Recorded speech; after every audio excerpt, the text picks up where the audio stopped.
For more on the story, we are joined on the line by Ebrahim Deen. He is a researcher at the Afro-Middle East Centre, a research institute based in Johannesburg, South Africa. Ebrahim, good evening and thank you so much for joining us on The Globe. Thank you for having me.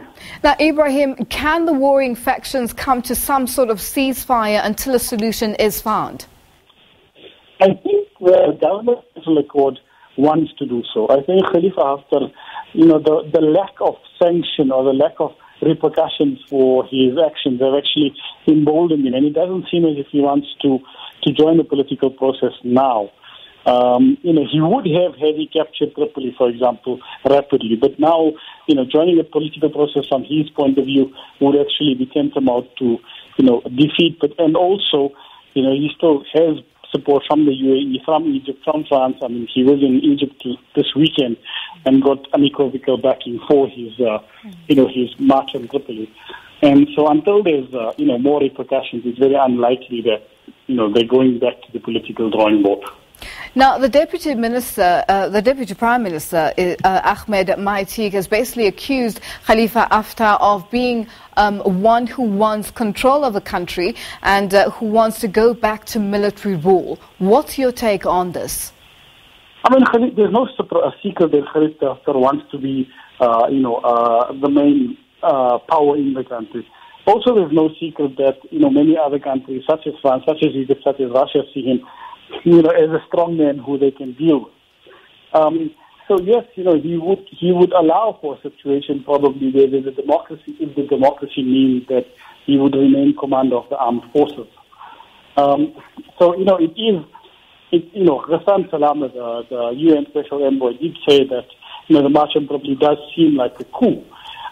Even though, I think the government of national accord has its own legitimacy deficit. So, there's these different militia groupings, and unfortunately, because international powers seem to be supporting Khalifa Haftar as a result of his, his anti-Islamist, visceral anti-Islamist stance, his strongman-like personality, and his ability to consolidate territorial control, this has meant that he has been empowered and emboldened to do what he's currently doing.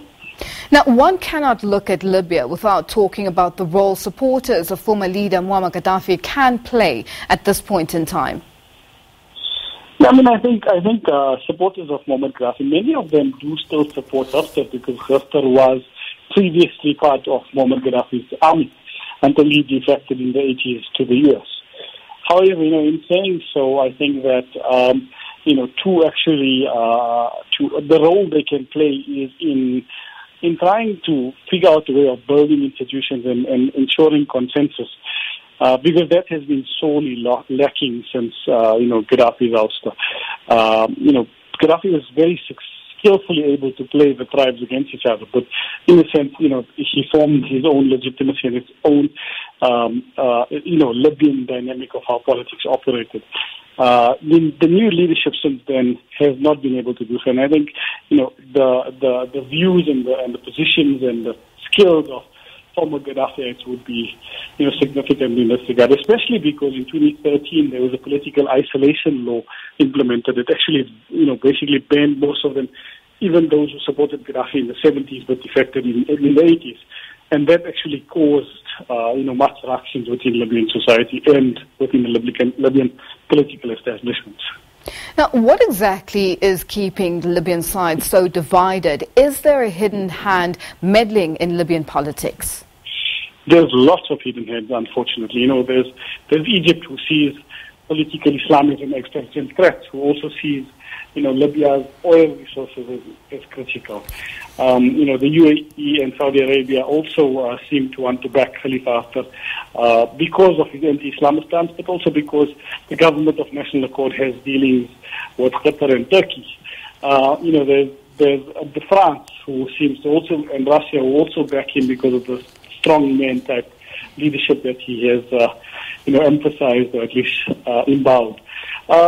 And I think that combined with the fact that there's a leadership transition in Algeria currently happening, which has stopped being, is no longer able to act as a balancer to these different forces, and these are allowing, these groups like Khalifa Haftar to rise, and also other militia groupings, because of the lack of governance and lack of institutions, to also rise in countering Khalifa Haftar. Now, there are growing fears that basically his stance, Khalifa Haftar's stance on Libya could prevent any peaceful solution, leading to a new form of an all-out war. What are your views on this statement? If the clashes don't stop, it can be, an all-out civil war. Significantly previous territorial gains that Haftar made were rapid gains, and he generally was able to buy off the tribes and buy off militia groupings and incorporate them into his Libyan National Army. This seems to be a bit different. It's not, he's not been so successful in this. And also, weapons proliferation in Tripoli is a lot higher than, in many other countries. So, if the conflict continues and if there's no ceasefire, this, can intensify quite greatly, quite a lot, and it will be much deadlier than, between 2014 and 2016, the other conflicts. Now, what role can the African Union play in resolving the stalemate? The African Union has largely been sidelined from the Libyan crisis. It's calling for, it said that it's monitoring the crisis and basically trying to institute a reconciliation conference in July. I think the problem with the African Union is twofold. One is the African Union, because of its perceived support for Qaddafi, had already lost influence in 2011 and then stood back. Two is the colonial powers, France, Russia, Italy, seem to be, sidelining the African Union. And three, I think the African Union is hamstrung now because, one of its main players in calling for an African solution, Algeria, is currently, mired in its own leadership transition, and that's why, it's not being able to be as quick as it previously would be. Ebrahim, very quickly, just in wrapping up, a call on countries with influence over the parties to ensure compliance with a peaceful resolution. Your take on this, and do you think that they are likely to succeed in convincing both parties to come to a peaceful resolution? It's very unlikely. People are talking about the UN resolution draft resolution that's being proposed. Russia has previously blocked such a resolution, which condemns Haftar. And so basically these parties already see Haftar as a future leader and basically are calling for political solution, but actually on the ground supporting his advance. Ebrahim, thank you so much for joining us. Unfortunately, we'll leave it there for now. That is Ebrahim Deen, and he is a researcher at the Afro-Middle East Centre, a research institute based in Johannesburg, South Africa.